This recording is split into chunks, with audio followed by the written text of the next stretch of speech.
মিরপুরে নিজ এলাকায় স্থানীয়দের সঙ্গে ঈদের নামাজ আদায় করেছেন যুব ও ক্রীড়া প্রতিমন্ত্রী আমিনুল হক। নিজ এলাকার বাসিন্দা ও ক্রীড়াঙ্গনের সবাইকে ঈদের শুভেচ্ছা জানিয়েছেন ক্রীড়া প্রতিমন্ত্রী।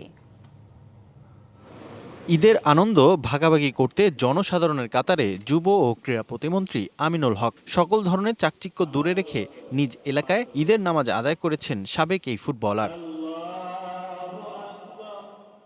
নামাজ শেষে স্থানীয় জনগণের সঙ্গে কুশল বিনিময় করেন আমিনুল হক। সকল শ্রেণীর মুসল্লিদের সঙ্গে ঈদের আনন্দ ভাগাভাগি করে নেন ক্রীড়া প্রতিমন্ত্রী। ঈদের দিনে প্রতিমন্ত্রীকে কাছে পেয়ে উচ্ছ্বসিত ছিলেন সাধারণ মানুষরাও। প্রতিমন্ত্রী হিসেবে প্রথমবারের মতো ঈদ পালন করলেও এতে কোনো পার্থক্য রাখতে চান না আমিনুল হক। সবসময় স্থানীয়দের পাশে থাকতে চান তিনি। এছাড়া নিজ এলাকার বাসিন্দা এবং ক্রীড়াঙ্গনের সবাইকে ঈদের শুভেচ্ছা জানিয়েছেন ক্রীড়া প্রতিমন্ত্রী।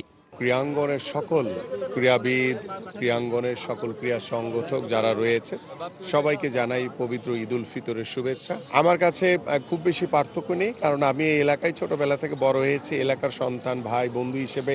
নগদ নিয়ে এলো হার না মানা হার অফার। সর্বনিম্ন 10,000 টাকা রেমিটেন্স নগদে পাঠালে থাকছে স্বর্ণের হার জেতার সুযোগ। আগেও যেমন এই এলাকার প্রত্যেকটি মানুষের পাশে ছিলাম, এখনো আছি।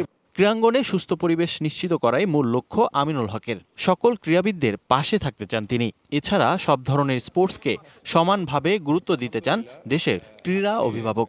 আমরা সকল স্পোর্টসকে সমান গুরুত্ব দিয়ে আমরা আগামীর বাংলাদেশে একটি ক্রীড়াঙ্গনের পরিবেশ তৈরি করার মাধ্যমে একটি সুস্থ ধারার পরিবেশ, একটি মাদক মুক্ত সমাজ এবং একটি সুস্থ জাতি আমরা গড়ে তুলতে চাই ইনশাআল্লাহ।